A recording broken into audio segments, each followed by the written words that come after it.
In the interest of community service, Power 88 presents live talk shows to inform, enlighten, and to stimulate thought and dialogue. The views expressed on this program are not necessarily those of the staff and management of KCEP or the EOB. Now sit back, relax, and enjoy the program.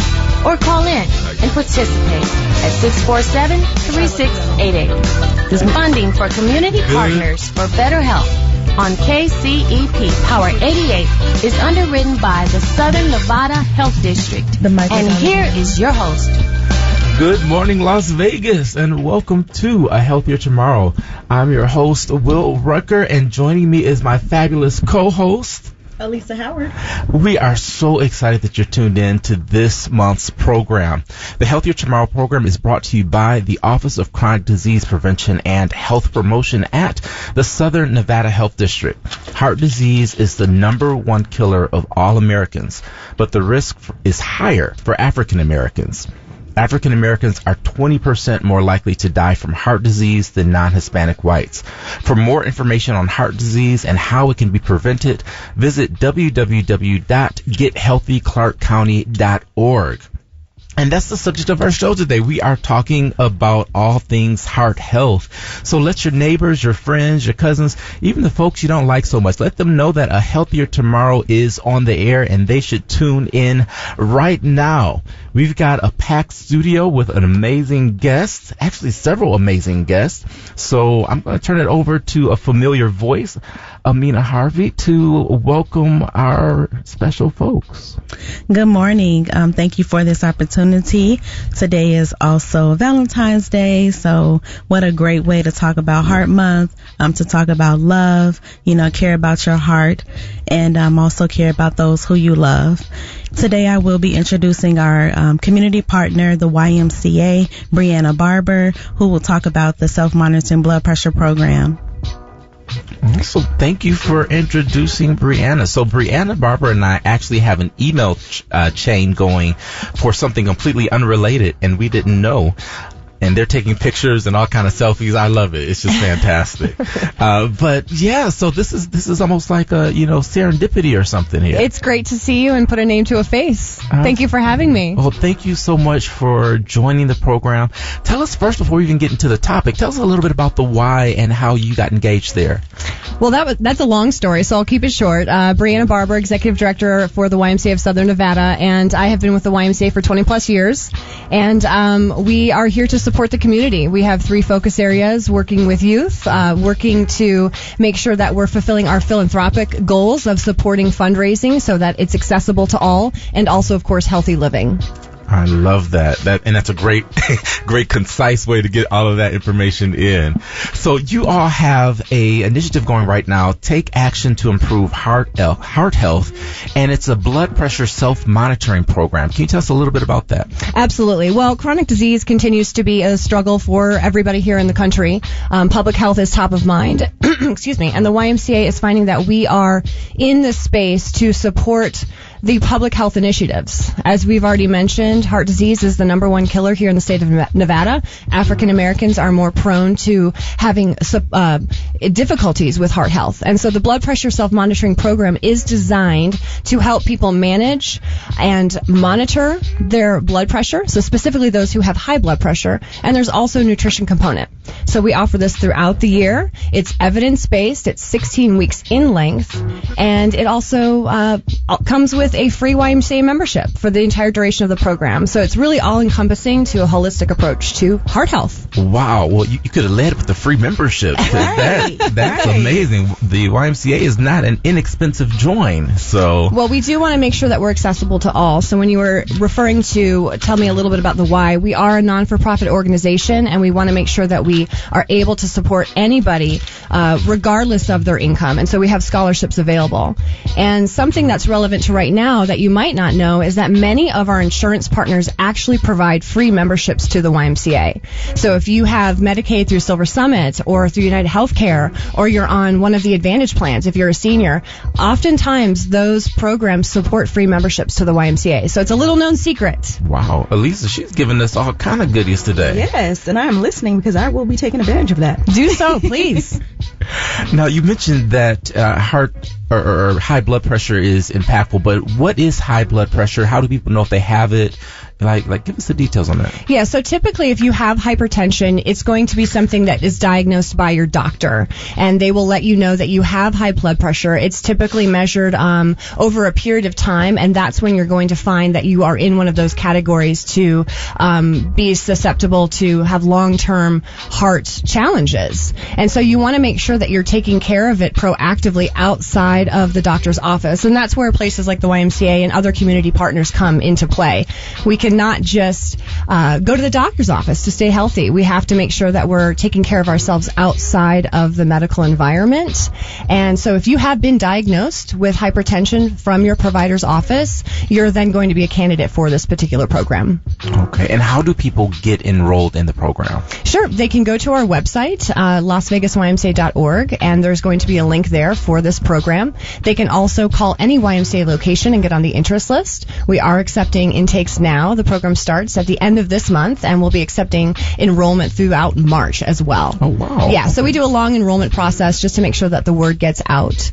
And they can also email any health and wellness director that's on the YMCA website, and they'll give us information. Now, I do have a question for you. Yeah. You said you have to be diagnosed by your doctor, but are there any prior symptoms before going to the doctor? Like, what prompts people to go to their doctor? Well, heart disease is oftentimes referred to as the silent killer. So sometimes you don't know that you have high blood pressure. And so it's important that, there's wellness checks available at many stations throughout our service area. You can do it at Walgreens. A lot of your providers' offices have them. Walmart, just to name a few.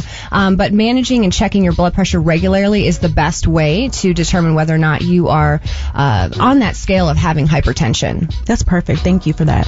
Absolutely. So who all qualifies for this program? 18 years of age or older is really the only qualification, and then knowing that you have hypertension. And so we will support teaching people how to take their blood pressure properly, some of the ways in which to master the most effective way for monitoring your blood pressure. So not smoking beforehand, not having caffeine beforehand, no exercise. All of those variables can certainly affect what your blood pressure readings are at that time. So we'll help navigate the best way to take your blood pressure regularly. And it's proven that if you're taking it regularly, it's going to help you monitor it regularly, which ultimately leads to having improved outcomes with your blood pressure, which is the whole goal of the program.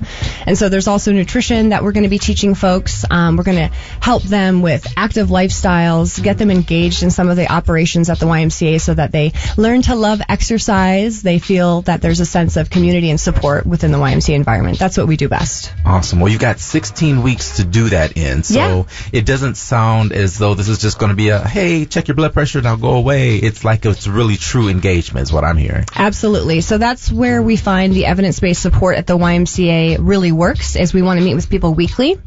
We'll set goals with them based around their schedule and figure out what types of exercise routine works best for them. Do they want to do weight training, group classes? Do they need support with stress management through mind-body classes? So there's a lot of different ways that the YMCA can support individuals in addition to the facilitated support of this program.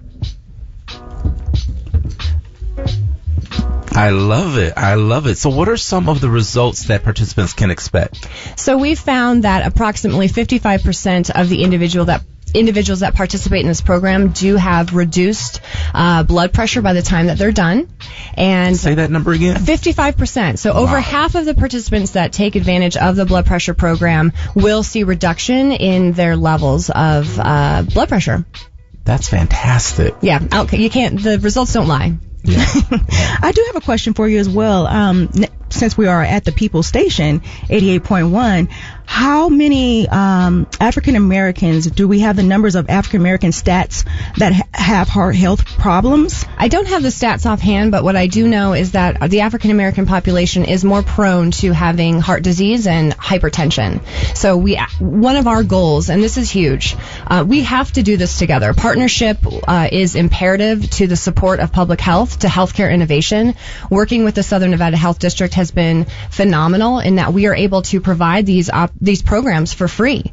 And so access, education, working with healthcare providers, other community-based organizations is something that the YMCA is all about, and it's imperative to supporting folks wherever they are. We want to meet people where they work. where they live, where they play. It cannot just be an isolated area. So if you are listening right now and you work at an organization or have a church environment that could utilize some of these programs and services, it doesn't have to be within the four walls of the Y. We are open to doing this outside of our organization and expand the reach to meet people where they are. I love that. Yeah, Thank that's you. huge. Yeah, it's huge. That's really great because sometimes folks don't have the access. Yep. Just from a transportation standpoint. And Absolutely. also going where people already go. It just makes it really easy. It's got to be convenient or it's not going to happen. That's right. And just to share a little bit more, the YMCA is having our 80th birthday celebration this year. We've been in Las Vegas for a long time, and we are here to meet the needs of the community and to support those that we serve here in the Las Vegas Valley. We've got a rich history, much like you all, and are happy to be here today to support heart health. Happy Valentine's Day. Happy Valentine's Day. Amazing. Well, thank you for coming and sharing this program. Will you stick around? Absolutely. Awesome. The Healthier Tomorrow program is brought to you by the Office of Chronic Disease Prevention and Health Promotion at the Southern Nevada Health District. Keeping blood pressure in check is important for people with hypertension and lowers your risk for stroke or heart disease. Offered in partnership with the YMCA of Southern Nevada, the Healthy Hearts Ambassador Program provides personalized support to help people with hypertension better manage their condition. Classes are free and begin soon, but space is limited. To learn more or to enroll, call the YMCA at 702-832-4901 or email lacosta@lasvegasymca.org, and I'll spell that for you. It's LACOSTA@lasvegasymca.org. Well, on our second segment of the show, I have my sidekick, Andre Wade, here from Silver State Equality. I'm so happy to be able to publicly call him my sidekick because he does that to me often. Hi, Andre. How are you? I'm doing well, sidekick. How are you? Can you please introduce yourself and tell us what you do? You're about Silver State Equality and what you all do there. Yeah, thank you for having me back again. It's been a couple of years, and I love the guests that you all have on the show. I remember going to the YMCA when I was younger and taking swimming lessons, and my mom has a funny story she likes to tell about one of my incidents while trying to learn how to swim. But Tell us. Not to get into that, so I'm the state director for Silver State Equality, which is a statewide LGBTQ plus civil rights organization here in Nevada. We've been around since 2019, and our mission is to bring the voices of LGBTQ plus people and our allies to the institutions of power to create a world that is healthy, just, and fully equal. We have a C4 and C3 designation, which means we do political work and we do charitable work. So we work to get pro-equality candidates elected to office.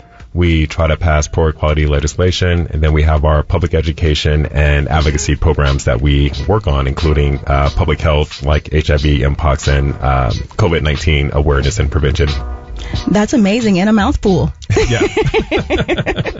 You tell you're good at your job. Yes.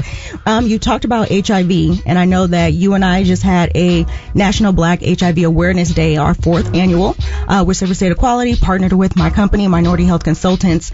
In that room, we had about 100 people, which we get about every year. We're so thankful for the community coming out and talking about something that's so stigmatized, right, like HIV. In that room, there were some powerful conversations that were going on that we've never experienced before in the work that we've done for HIV for years. What did you think about that, and what did you gain from that? You know, the impetus for this format is something that you did, I think, in 2019. Right before the pandemic, yeah. Having a conversation about HIV over dinner, and just in a format that's casual to help with stigma reduction. And it is something that we did together in 2021 or two. Let's say 2022 at Lolo's. Did it again last year. We had like a dinner and show, and then of course this year, as you mentioned, And we partnered with Gilead Sciences, who did a fantastic presentation. Heather Smith did. And she's amazing. She is. She captivated the audience. She talked about what HIV is, how to transmit it, how it's transmitted, how to prevent it, what the stats are, and really just broke it down by population. So male, female, folks who identify as transgender, and just really blew the audience away with just the information. While people are having dinner and eating and throwing out questions. She's asking them questions. Questions are going to her. And we then ended with a panel discussion. And it was a powerful discussion with Bishop Flunder, Rachel Hobart of the Health District, yourself and myself, and Yoshi Castro, who's a transgender, I think Miss Transgender, of Las Vegas, or something? Yes. Look, she's on my staff, I should know. But really, the point was just like having a conversation again in a panel discussion and breaking down the impacts that it has on different communities and the education that's needed. And it was just a wonderful conversation that we were able to have. And I just have to throw in real quickly, because we're able to do this work because of our sponsors like Gilead Sciences, the Links Las Vegas chapter, and NV Energy Foundation. So we're really thankful for that support. We're really thankful for their support. Yes. People don't know how much goes into an event. Obviously, we know money goes into it, but people don't know how much work goes behind it. So we're really thankful for our sponsors for being able to support us in that work and get this done for our community. We held it at Nevada Partners because it's in the community, and the point is to try to get people from that community to come out so that we reduce transportation barriers, right? Yep. Do we know the number of how many people are living with HIV in Clark County? I pulled up the stats, and so there is a website called AIDSVU, AIDSVU, and I will say this. I used to skip over it because you never know what data is data, but I found out that Gilead Sciences is actually a part of this website. So they have some good information that is national and then local to Las Vegas and statewide. And so there are about almost 11,000 people living with HIV as of 2021. We don't have 2023 data yet. And unfortunately, about 30% of those folks are black.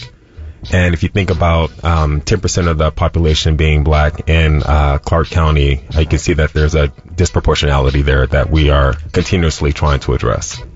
Absolutely. And the purpose of National Black HIV AIDS Awareness Day, which is a mouthful in its own, is to bring awareness to the black community specifically. But there are several other days that happen, right, for HIV? Yes, and I don't have them offhand, but there's one dedicated to youth, Hispanic, women, older folks. And so it's this way that we can just target messaging and outreach and prevention to these specific populations, again, because we're just really trying to get down the numbers, with HIV being in Nevada one of the highest rates across the nation, if you include the South, which they have the worst rates, if you will. But technically, as Heather mentioned, Las Vegas is part of Southern Hemisphere of, the U.S. So technically we're the South. So when you put it in that way, you can see that there are some trends there that we need to address. Absolutely. Well, so Andre, I'm curious about the stigma aspect and how we kind of overcome some of the hesitancy around testing, around talking about the subject. This was probably 2017, maybe 2013 or 15 or 16, somewhere in that range. Some time ago. It happened. Yeah, it happened. And I believe, Alisa, you were at Urban League and you had a dinner, and I actually wrote a play, a skit, like a 10-minute little skit about it. Yes. And what I did was I had a black female present with HIV, which everyone was like, that's no way, like, this is not the person we're expecting.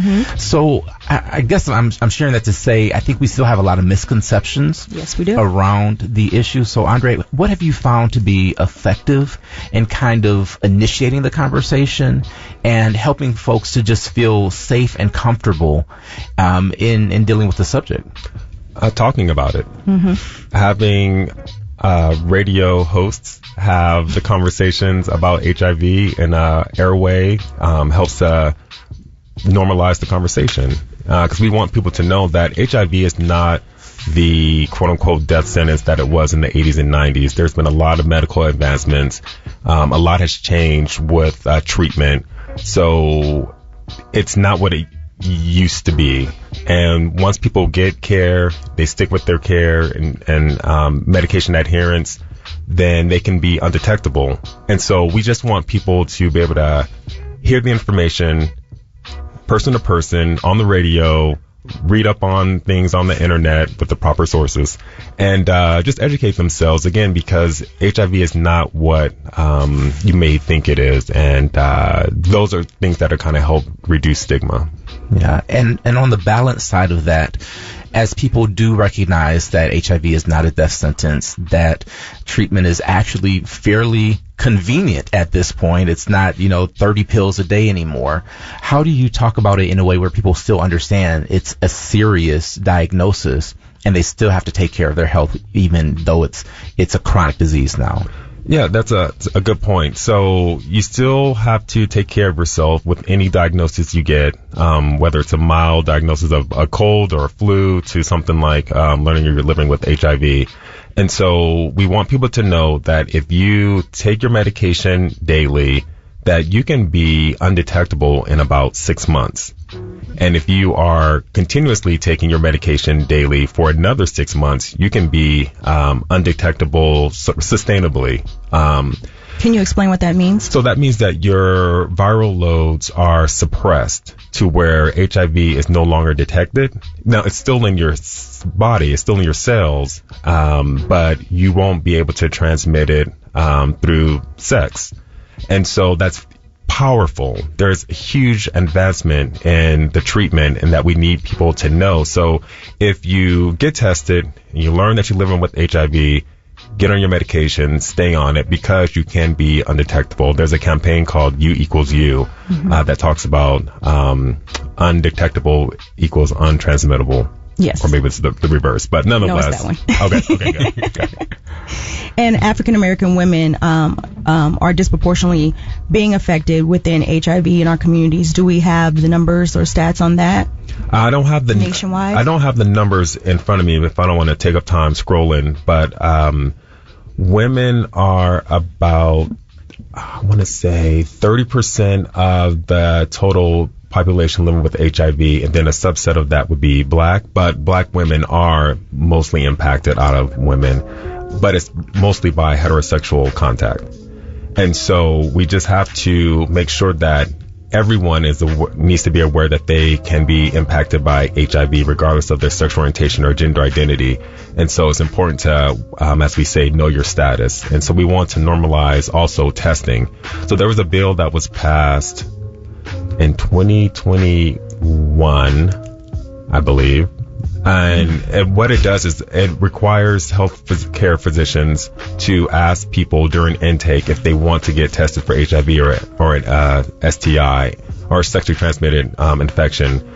Again, just to normalize, we're going to ask everybody. So just make it part of the normal routine of getting tested so we can do some early diagnosis if that's the case. And the fact that we're in 2024 and HIV has been around since the 80s and we're just now having physicians start asking that question is amazing to me, right? It's sad, honestly, because so many people's lives could have been saved if we would have put that into prescription a lot earlier. And with African American women having the highest rates, we have to do better with getting the information out by being on the radio and being on TV and putting billboards up in our city. Mm-hmm. Yeah, and just to give those numbers, so black women account for 54% of new HIV infections in the U.S. And among black women, 91% of those infections were attributed to heterosexual contact. Wow. Thank you for that, Will. Thanks for looking that up. We talked about that on February 1st when we had our dinner, and one of the things that Rachel Holbert from the Southern Nevada Health District said is that black women are homogenous, and we don't date outside of our race, and that's one of the reasons why black women are so affected by HIV, due to black men having HIV, and also men having sex with men, which is in MSM. And so if black women are only sticking to their race and they're having sex with men that are having sex with other men but not telling them, then that is contributing to our numbers. So this is a informational session where we're just sharing the information for black women to know your status, get tested. I am an HIV educator. I tell people to get tested at least once yearly if you're not overly active. But if if you're out there and you have, a couple boyfriends throughout the year, there's nothing wrong with that. Just get tested in between. A couple boyfriends in 1 year. Oh my! You never know what's going on. You're right. I mean, I've been married for 21 years, so I don't know nothing about that. You're only 21 yourself. Well, we are coming down the home stretch, and I want to talk about love. It's February. It's Black History Month. Where's my chocolate, Will? It's all the things. It's in the car. That's where the chocolate is. So what y'all got going on? Brianna, I want to start with you. Oh my goodness! I'm going out with some friends tonight. We're going to have a good time. Valentine's. Men and women. But we're going to go see a show and enjoy the evening with some couples. We are going to watch some dancing downtown and enjoy entertainment with Las Vegas at its finest. Yes. Love that. Amina, I'm coming over to you. I have no idea, no more than spending time with the family. Maybe my husband has something planned. He better. I hope so. But even not, gift exchange, I do know that we're going to do that later. But, we love every day, so. Oh, that's sweet. Yeah, just another day. Skip me because you need to mind your business, Will. I'm coming to you last. We are going out to dinner. Like everyone, like with a lot of people, I should say, our tradition is to go out to dinner, try a new restaurant, and so looking forward to that. Beautiful. And Alisa? I'm just gonna hang out with some girlfriends, do some good Galentine's Day, hang out with my good girlfriends. Beautiful. Well, hey, self-love is love, right? What are you doing, Will? Right. We want to get in your business, too. My business is going to be at work tonight, so we celebrating this weekend. Oh, okay. Yeah, so. But this has been a healthier tomorrow. Thank you so much for tuning in on Power 88. I'm your host, Will Rucker, joined with my co-host, Alisa Howard. I caught her off guard. Always. And as I always remind you, you are not just a drop in the ocean. You are the entire ocean in a drop. And what you do matters. So live compassionately and have a happy Valentine's Day. Happy Valentine's Day. Thank you.